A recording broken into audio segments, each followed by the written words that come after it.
Now, what is happening here? Let's revise. I'm not sure if you guys had to do this in second year, but in first year, those first two, Newton's law of gravitation, and Newton's third law, I think those were discussed extensively. Now, what are Newton's law of gravitation? Sometimes I like calling that the law of universal gravitation, but what is it? Well, in Newton's law of universal gravitation, the first thing that you need to understand is the formula. So you have F, the force of gravity is equals to some constant G, and M1, M2 divided by the distance between the two. But if you're going to say it, of course, you have to give it in this form. Force due to gravity, I can write small g there. This will be proportional to M1, M2 divided by d squared. Now here, of course, I'll just laying it down, but now let's state it and understand what it implies. Newton's law of gravitation states that if you have two objects, okay, look at me still describing it. If you have two objects, M1 and M2, and these two objects are separated by a distance. So the distance is coming from the center of M1, and then going all the way up to that point.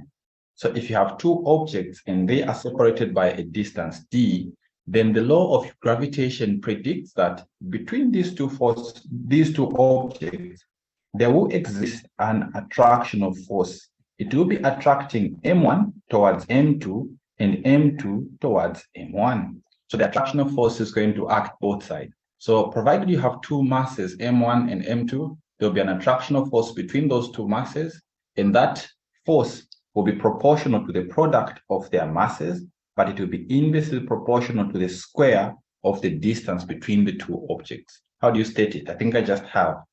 Newton's law of gravitation states that the force of attraction between any two objects of masses M1 and M2 will be directly proportional to the product of their masses, but inversely proportional to the square of the distance between them. So in basic terms, that is how you define Newton's law of gravity. Okay. So in the second part, we are asked to now state Newton's third law. So here we're stating this, and then we just stated that, and then we're going to define what a kappa is. So state Newton's third law. Well, Newton's third law is perhaps the most basic of the three, as in the first, second, and the third. So this is the most basic, and you guys, we use this, I think, so many times when dealing with reaction. But ideally, Newton's third law states that for a reaction, we have an equal but opposite reaction. So I know you guys remembered this. I hope it didn't trouble anyone when you did the test. So lastly, we now want to define what a couple is. Well, a couple is a moment that is born whenever you have two forces that are equal in magnitude but opposite in direction, separated by a distance. So that is basically what a couple is. So a couple is basically just a moment that is born, or a moment due to two forces of equal magnitudes but opposite direction, separated by a distance d. Then those are going to give you a couple. So with that description, you should have been able to get all the 16 marks there. Not 16, sorry, that's 12. All the 12 marks there. And now we move on to the main event, B there. So this is where we're going to spend a bit of time. What are they saying there? In part B, they're now saying two forces are applied to the system as shown in the figure, and they want us to replace these forces with an equivalent force couple system acting at A. Now, this is a very good question, and they actually like questions like these, where you have to replace some system, all the forces present in the moment, with an equivalent force couple system acting at a given point. Now, what do? Well, you know, to say, to answer this question, you have to find two things. You have to find the resultant force, which is going to be the sum of all the forces present. But you have to be very careful. If couple moments are present, if you do have a couple present, let's say maybe the couple is not given as a moment, but is given as a pair of forces, let's say a pair like that, but then opposite. And then these are present on the diagram. You never include these in the sum of forces. Even if you do try to include them, what you quickly observe is that they'll always subtract out. So in the end, just avoid wasting time when a couple is present, the couple forces or the forces making the couple will not be evaluated when summing forces. Good example I'll give you is if you had a steering wheel. Sorry, didn't mean to write that. Okay, so if you had a steering wheel like this, and then you're driving when you're holding on to the steering wheel, possible that at some point you'll be exerting a downward force with this hand this side, and you'll be exerting, let's say you're trying to turn or something. Here you exert a downward force, and then the other side you'll be exerting an upward force like that. So these two forces, they'll be equal in magnitude, but just opposite in direction. Of course, these are going to cause a turn in that direction. Now, that turn is basically just the moment that will be initiated on that driving wheel or the steering wheel. But when you try to add forces in the vertical axis, you'll quickly see that since these forces are the same, they'll add up to 0. So I just had to put that across. But for this question, of course, we see that we do not have any couple force or forces creating a couple moment. But let's see, do we have a couple moment present or something? Here, we're not really going to look at the reaction forces. Having gone through reaction forces when dealing with trusses, friends, and the likes, you might be tempted to bring them here. But ideally here, remember you did this topic before looking at reaction forces. There's no need for you to get reaction forces. Notice that I am not equating this to 0. I am not doing that. All you're doing here is get the resultant force. What will it be equal to? And then also get the resultant moment due to the forces present and the couple moments, if there are any, what would they be equal to? Then should they ask you to find the reactions at all, you can now equate the resultants that you have found here to the reactions that you draw at that point. So I hope that is clear there. Let's answer the question. I think we've wasted enough time here. Do you have any questions before we start? Okay, looks like we are okay there. So to answer this question, we know to say, first, we need to get the sum of the forces. What would this be equal to? We see two forces, and the question actually does state that you have two forces applied. Now, all we have to do is add those two forces. We have to do it in component form. So how are we going to do it? The best part, guys, this looks like it was 313 marks. Why am I saying that? Notice that these forces are already given in Cartesian vector form, meaning that you had very little to do here. So F1 is given as 8i. So let's just, this looks like 8i here. So you have 8i minus 2k. And then, of course, they're giving us the units as kilonewton. And then we see the same thing for F2 there. F2 is also being given as minus 2i, but now we have plus 5j. And then we also have that minus 3k. And we are seeing that this is also given in kilonewtons. Okay, so this is what we have here. This was a giveaway, guys. Summing these forces was quite straightforward. Let's just get this and let's take it to the far end. Okay, so to get the resultant force, what we're going to have now is our sum of forces will just be equal to, you know how we add forces, add the x components, which is basically just 8 plus basically everything with I, and with I, we have this one and this one. But don't forget that 2 is negative there, so I have minus 2. This is what to run away with I. So this is from everything that has I. Then next, everything that has j. We see that in the first, for F1, we do not have j there, so that's just nothing. And then for F2, we do have j, so that's 5j, non-equal bracket. And then lastly, for k, from F1, we have minus 2. And then from F2, we also have minus 3. So this is in terms of k. So now this is 6i plus 5j minus 5k. And this is in kilonewtons. So this becomes the resultant. If you want to find the magnitude of this, does the question specify they want the magnitude? They just saying what? Equivalent force and couple system. Force couple system. So they're not really asking us to get the magnitude. Had they wanted us to get the directional angles, would have been forced to first get the magnitudes, as in the magnitude of the force. Again, that would have been something basic to do. Okay, so this gives us the resultant force. Next up, we can now try to evaluate the moment. Again, when you look at our system here, we do not observe any couple moments already present. Only the moments due to the two forces will be considered there. Now, in this case, of course, as you'd want to do in 3D, to get the moment due to a force about a point, again, this is specifying about a point, it will be preferred that you use cross product. So let's start due to F1. To F1, the moment due to F1, I'll label that as M1. It is a vector, so I'll write it like that. It is going to be the displacement vector. Now, the displacement vector is supposed to come from the point about which the moments are being evaluated, and that is point O. So the displacement vector from O to any point along the line of action of the force.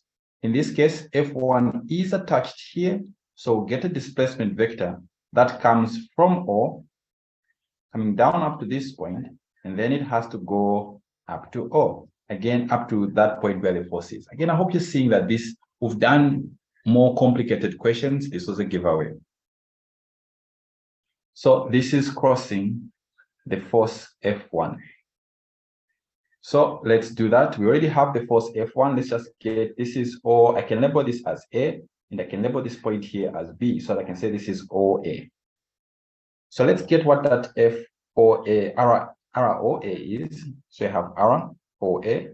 This becomes equal to, so from O, going all the way first up to the bottom here, notice that here the orientation implies that we are moving in the Z-axis. So that implies we're going downwards in the Z. So that is going to be minus, but minus what? This is 0.5 and 0.7. That looks like 1.2. You guys can correct me if that's not the one. So in the Z-axis, we go down 1.2. Then next we go horizontal to the left. And according to this, that is the X direction. So it is in the positive X, that is going to be 0.8 I.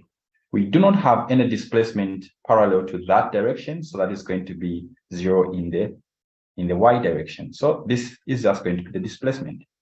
Should you need to put units here, you have to see that all the displacements here were given in meters, so this will have the unit of meter.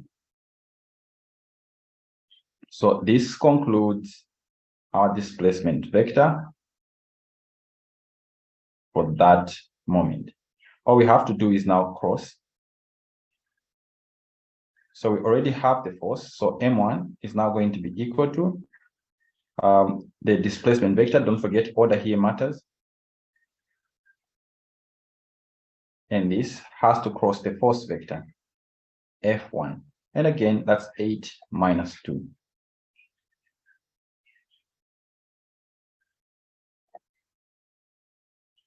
Okay, so 8I minus 2K, that is F1. Verification? Yes, it is. Okay, so once you have this, it's now just a matter of crossing. There are two methods you can use. You have that determinant method, and then whenever we have small fractions or small expressions like this, I always prefer to just go directly. But if you're going to go directly, you have to know what I dot I, or not I dot, I cross I is, I cross K, and the likes. Which one do you prefer here? Determinant method for practice, or we just go directly, which is a shortcut in this case?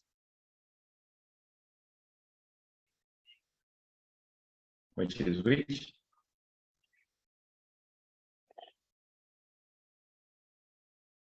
Anyone? Determinant method. Okay. So for determinant method, you have to express or represent everything. The zeros have to be represented. So you have I, J, and K. So I here, we have 0.8. We start with the displacement vector, including the signs there. It doesn't have J, so under J we'll have 0 there. K, it comes with 1.2. Then we move on to the force vector. And for the force vector I, we have 8. J, it doesn't have J as well, so we have 0 here. K, it has -2.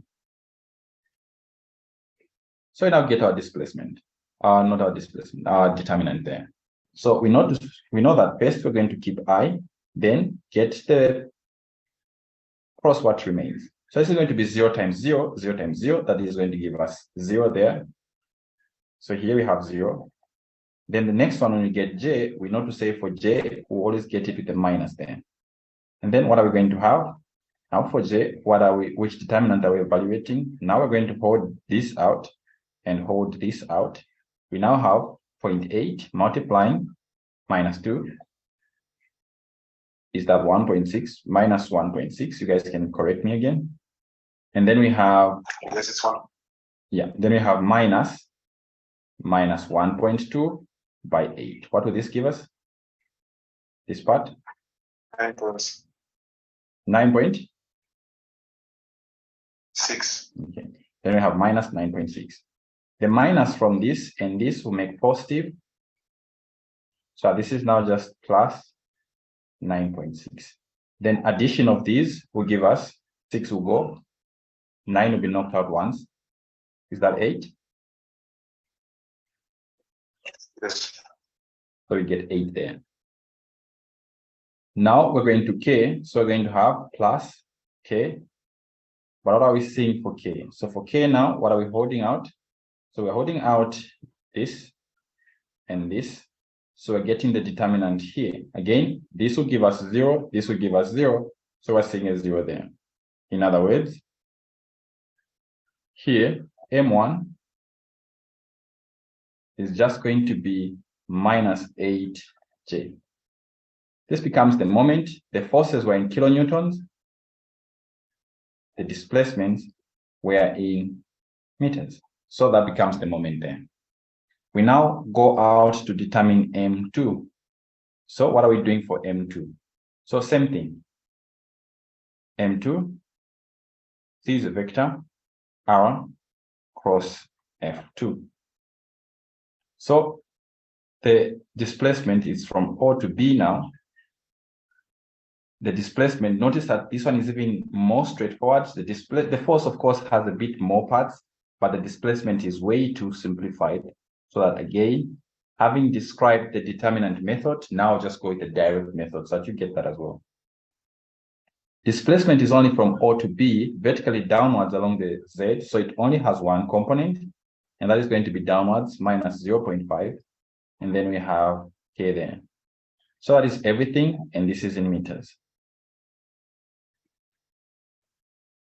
The force vector, we already know it, so we'll just use the one we got earlier on. And for the force vector, F2, we had this.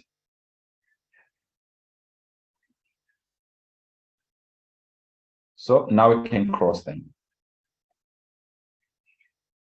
So M2 now becomes the displacement vector, that is minus 0.5 K. The force vector, we have minus 2I plus 5J minus 3K. When we cross these, we get 0.5 by, that's negative first, that will be positive. So we're going to have 2 cross 0.5, which will just be half of 2, which is just 1. And then I'm going to have K cross I. What is K cross I? Or perhaps let me show everything. Minus 0.5 cross minus 2. And then the unit vectors, K cross I. Then this will be plus. Now it's the same, but now it's crossing this one. So it's going to be minus 0.5 cross 5. The vectors, the unit vectors, K cross J. The last one, I might as well not write it. Do you know why? Do you remember why?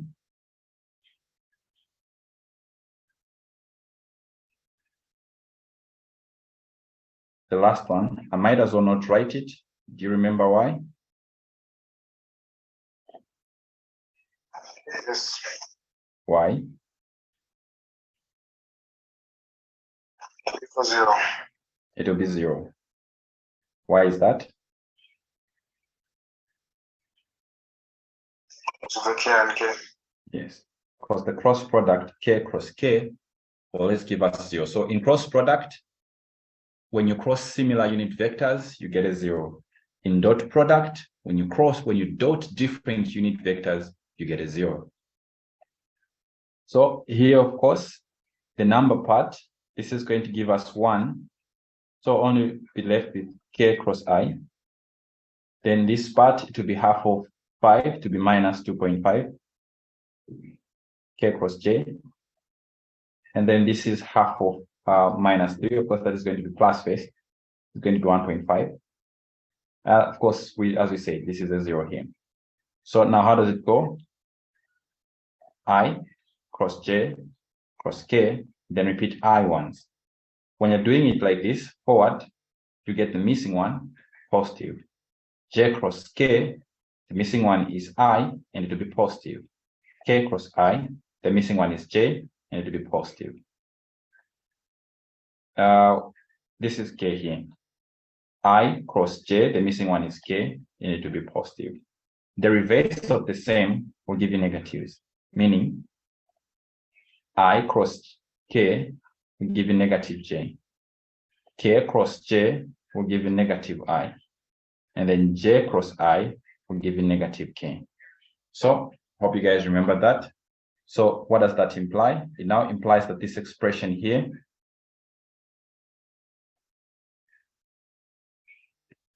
we have I, we have K cross I, that will give us positive J. Then we have K cross J, what will that give us?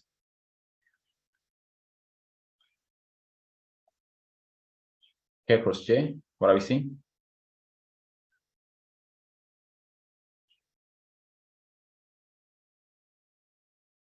What are we seeing there?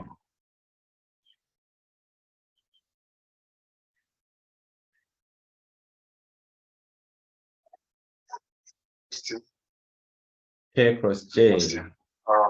Positive what? You guys haven't. Negative, sorry. It will be negative, yes. It will be negative I. Yeah.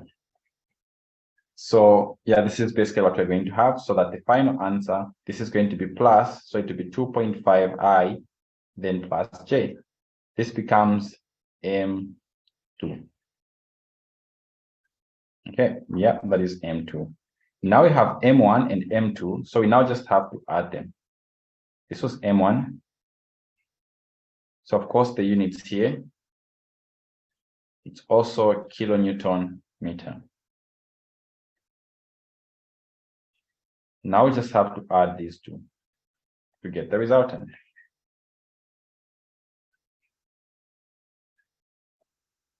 So this becomes the resultant moment.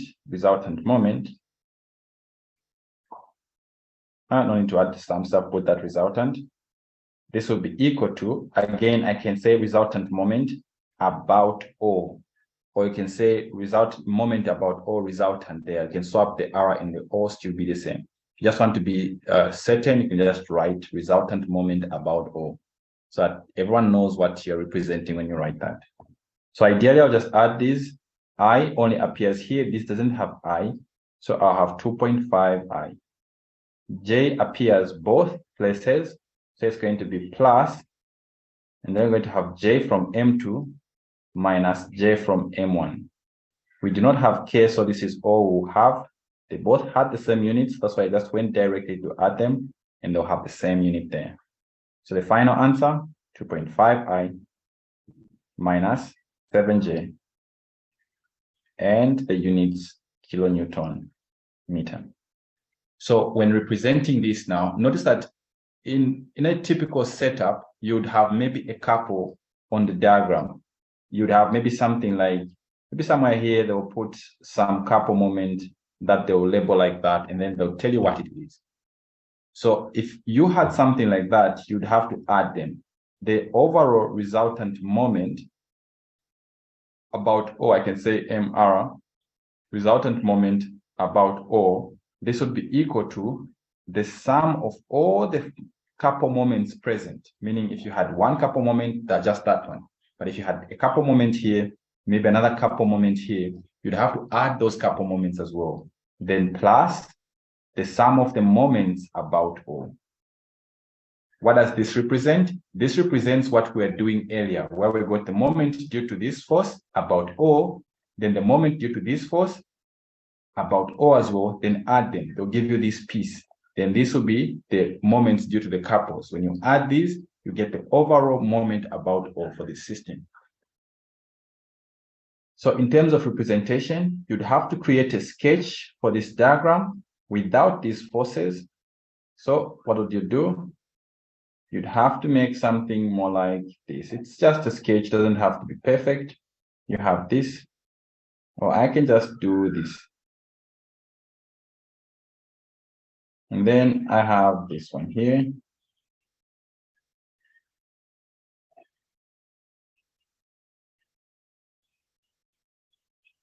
And then once you're done with that, you don't have to show all the forces. You can roughly just show where the support is or where the point O is.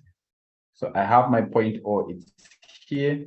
Then just roughly indicate where the moment and where everything here is. The couple moment, you can just indicate it to basically anything really. I can just do that. Or if, usually in 3D, we don't put one single one like that. You look at the orientation for all the forces, as in the axis. You'd say that, okay, in this direction, you have maybe a moment like that. This is going to be M in X. And then here you're also going to have, depending on whether it is positive or negative, of course, it will either be clockwise or anti-clockwise in that axis. This is going to have M in Y. And for our case, we did not have a resultant moment in Z. So we will not put anything there because it's a 0 in the Z axis. And then lastly, you'd want to show the force, the resultant force. So you can look at the sum that we got there. Where was the sum? The sum of the forces was this one. So it has positive 6, then 5, then minus 5. So it is a little bit downwards. So I know it is more like a bit this side. Let me just try to too many lines here. Let me just get this.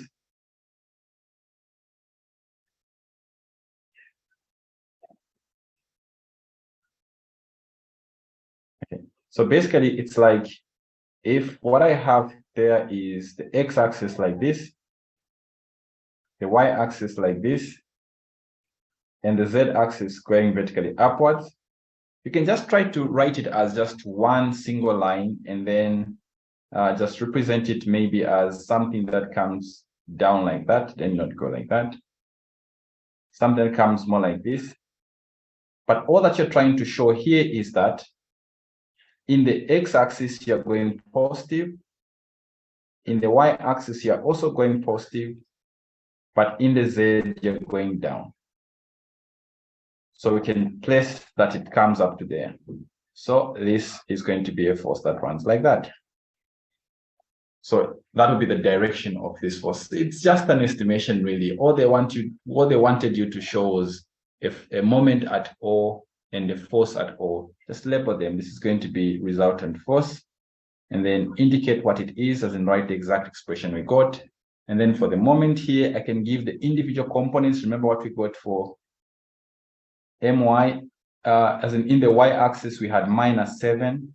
Since it is -7, I want to rotate it in this way. I will rotate it backwards.